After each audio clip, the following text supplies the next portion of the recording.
What is up, my friends and family? I'm Charmix, and today I'm going to be reacting to 10 false memories everyone believes by All Time 10s. Now, All Time 10s make great videos, and I haven't reacted to one of their videos in quite a while now, so hopefully this is going to be quite interesting. And the title alone suggests that my mind is faulty.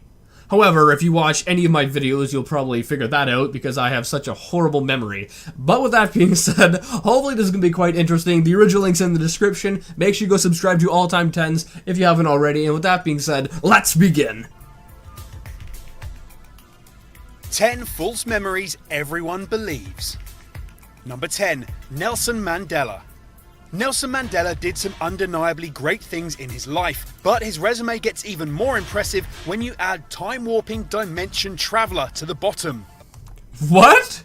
In 1964, Mandela was thrown in jail, and to lots of people, that's where the story ends.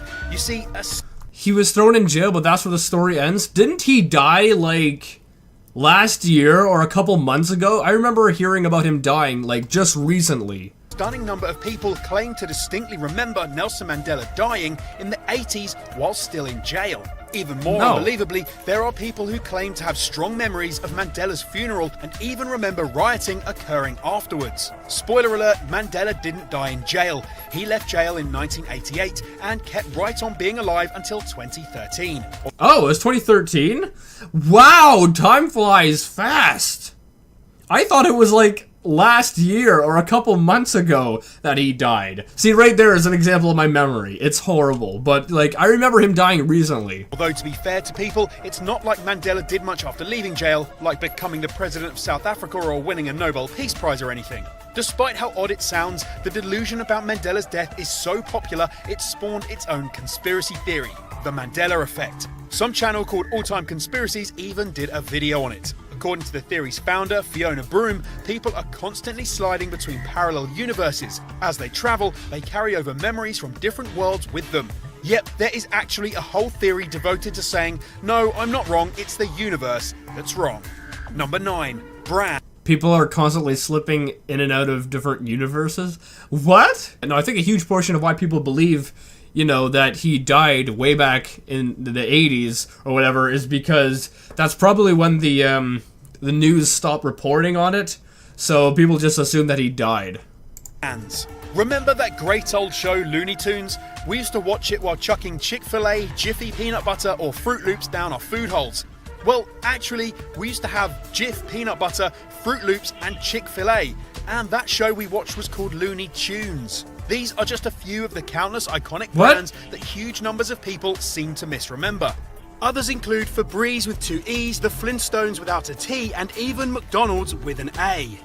The most likely explanation is that Wait, McDonald's does not have an A. McDonald's does not have an A. I know that. I shouldn't eat there that much. Memories are incredibly unreliable. Studies have repeatedly shown that things remembered from our earliest years are often wildly inaccurate. One study even proved that completely made-up memories can be implanted, tricking subjects into believing that they'd been in a hot air balloon as a kid when they never had. Really? With childhood memories already so frail and a few more important things to worry about, it's hardly surprising that plenty of people add a hyphen to Kit Kat. Number 8. Okay, I just thought of this from what they said. Basically, if there's like a murder trial for a murder that happened, you know, a while ago, or like a couple years ago, or something like that, one of the ways that the guilty person could get off was by saying that the people, you know, testifying against him or her have a faulty memory, or their memory is like this, where it gets changed, if that makes sense. Neil Armstrong. The culmination of years of interstellar dick measuring between America and the USSR, the moon landing remains one of humanity's greatest achievements. Planting a man onto a rock in space became a world-changing statement about humanity's place in the universe. And what does history remember Neil Armstrong, the man given the monumental honor of being the first person on the moon, doing as soon as he stepped out of his pod? Screwing up. It's one small step for man, one giant leap for mankind. Instead of announcing that's one small step for a man, one giant leap for mankind, Armstrong said that's one small step for man. So Neil got the line wrong and gaffed in front of millions of people, right? Well, maybe not. Armstrong maintains that he did say for a man. He blames the fact that people didn't hear it on his Midwestern accent, the noisy radio link, and the fact that landing a rocket ship tends to take priority over clear diction. What's more, in 2006, a computer programmer ran Armstrong's audio through a spectrogram designed to make disabled people's speech easier to understand. And to most people's surprise, the machine did detect a sound spike in between 4 and man. Number 7. That was not really tricking anyone's memory, or, you know, I don't see how people have false memories over that. Actually, wait. That's one small step for man. Yeah, I always thought it was that's one small step for man. I guess that's because, you know, that's what it sounds like. So it's not as if people's memories are fake, it's just that that's what they heard was, you know, it's one small step for man. And, I mean, it took a computer to decipher that there was possibly an A there. So I'm pretty sure most people's memories are fine on this one. Number 6. Humpty Dumpty. We all know the story of Humpty Dumpty. Some cocky egg starts sitting around on walls like he owns the place, but gravity isn't having any of it, and pimp slaps Humpty to the ground. This simple tale has inspired countless adaptations, includes ones where Humpty hangs out with giant chickens, rides rats, and stars in a Stranger Danger ad. But the famous slapstick shell was never supposed to be an egg at all. According to nursery rhyme historians, and yes, that's a real job that people do, Humpty Dumpty is actually meant to be a cannon, and not even a wacky talking cannon that plays a banjo. In 1648 in Britain... Oh, that makes sense. That makes sense. Like, why would an egg be on a wall? But a cannon would be on a wall to help protect, you know, your city from invaders. That makes perfect sense. An army of pro-monarchy royalists were under siege from the anti-monarchy parliamentarians at St Mary on the Wall. A cannon shot from Team Parliament knocked the royalists' largest cannon, nicknamed Humpty Dumpty, off the castle wall.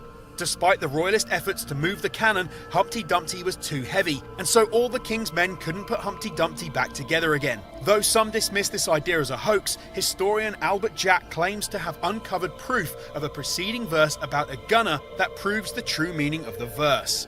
Number 5. That makes perfect sense. That makes absolutely perfect sense. I guess, you know, for nursery rhymes, they would put it as an egg because that's more friendly instead of saying a cannon for like little kids, right?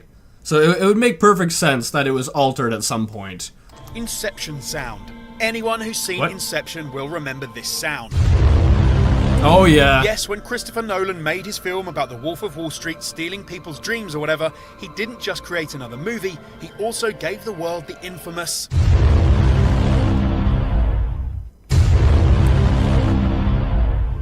Wasn't that also in some other movies that he did? It's been used in trailers for Prometheus, The Avengers, G.I. Joe 2, Battleship, Tron Legacy, and Wrath of the Titans. Basically, if a film has robots, aliens, or superheroes fighting, it's got the Inception horn. But here's the thing, everyone's favourite foghorn noise never actually appeared in Inception.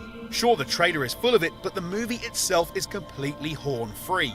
What's more, Inception didn't even invent the sound. It's very clearly used in the advert for District 9, which predates Inception by about a year. It could even be argued that the horn blast originally makes an appearance in the first Transformers trailer. Yep, that sound Hollywood keeps shoving down your eardrums isn't from an innovative, groundbreaking Nolan film, but a dumb robot punch 'em up. Son of a... I was gonna say, I remember Transformers also using that sound effect. Number 4. Kidneys. This is a bit of a weird one, but your kidneys aren't where you think they are. I was told that my kidneys, aren't they supposedly like around the side? You can't even see it, but like around the lower back side, kind of, because I remember, you know, if someone a kidney shot is like a shot to the side, isn't it? I could be completely wrong. I really don't know what I'm talking about. But I thought a kidney shot was like a shot to the side, which means your kidneys are on your sides. You might think that it would be hard for people to lose track of something like a kidney. After all, it's not exactly going anywhere. Yet there is still mass confusion as to where the two life-saving little organs are. Many people believe that the kidneys are located low down on the back of the body, somewhere just above the hip. That's what I thought, just above the hip.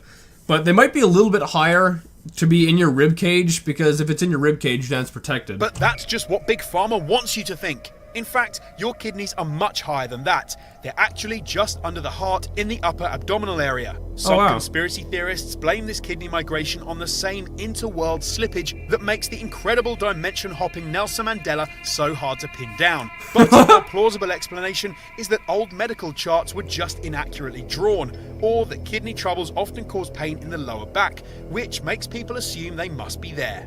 Number 3. Bologna. See, that one makes sense. That one makes sense. I should probably warn you, this entry's not as much fun as made-up genie films or Humpty Dumpty conspiracy theories. On August the 2nd, 1980, Bologna train station in Italy was hit by a terrorist explosion. The bomb, which was planted by neo-fascist terrorists, killed 85 people, making it the 4th deadliest terror attack in Western Europe. The bombing also severely damaged the station, including breaking its iconic clock.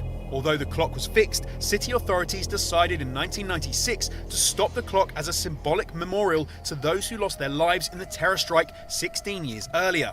This is where the story turns from horrifying to weird. You see, in 2010, a group of Scottish psychologists decided to perform a study in which they asked locals when the clock had been stopped. To their surprise, the psychologists found that 92% of locals incorrectly thought the clock had never been restarted after the attack. That number alone is surprising, but it becomes shocking when you know that several of the railway's own staff remembered the clock never being restarted. That's despite seeing the working clock every day for 16 years. Number 2. Film quotes. I hate to tell you this, but that Star Trek quote you love to repeat at parties is probably wrong. Also, stop saying Star Trek quotes at parties. Your friends all think it's kind of weird. People who say Star Trek quotes don't go to parties. The point is that most of the iconic quotes people like to take from movies and TV are remembered wrong. In fact, let's put 30 seconds on the clock and do a speed round.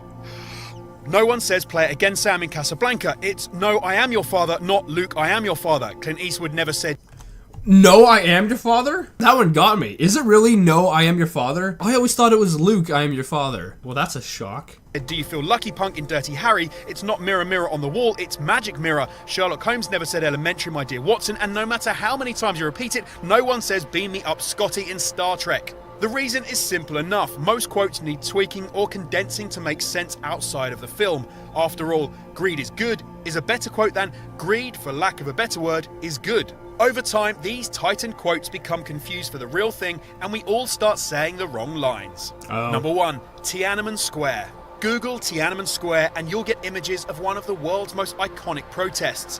That's unless you live in China, in which case you'll get put on a government watch list. Really? Guess I'm not going to China. Regardless, on the 4th of June 1989, Tiananmen Square was flooded with students protesting government suppression of free expression. Unsurprisingly, the government wasn't too happy and responded by suppressing free expression. China sent the army in and around 2,600 protesters and other civilians were massacred. But one student wasn't having any of it. After the protesters had been wiped out, one unknown figure was ballsy enough to stand down 4 tanks. This is where the inaccuracies appear. Many people remember the tanks simply mowing down the protester and continuing on their parade. In reality, though, the protester was... Yeah, I heard the protester lived and just was, like, pulled away by someone else or something. ...not run over. He was taken off by a group of soldiers and no one knows what happened to him. This false memory is hardly surprising, considering the brutality the Chinese army had already shown towards the protesters. In some ways, it even seems a more fitting end for a hero experts believe was probably unceremoniously killed off in private. Yeah, I wouldn't be surprised if the guy was killed off in private, especially because they'd already killed a whole bunch of people from the protests. Anyway, guys, I hope you liked this video. This was quite interesting. Was it really no, I am your father instead of Luke, I am your father? Because that one got me. I did not see that one coming. Anyway, with that being said, if you like this, make sure you give it a thumbs up, possibly share with a friend. If you're new, hit subscribe and join the family today, and also make sure you go subscribe to All Time 10s. And with that being said, I'll see you guys next time. Boop.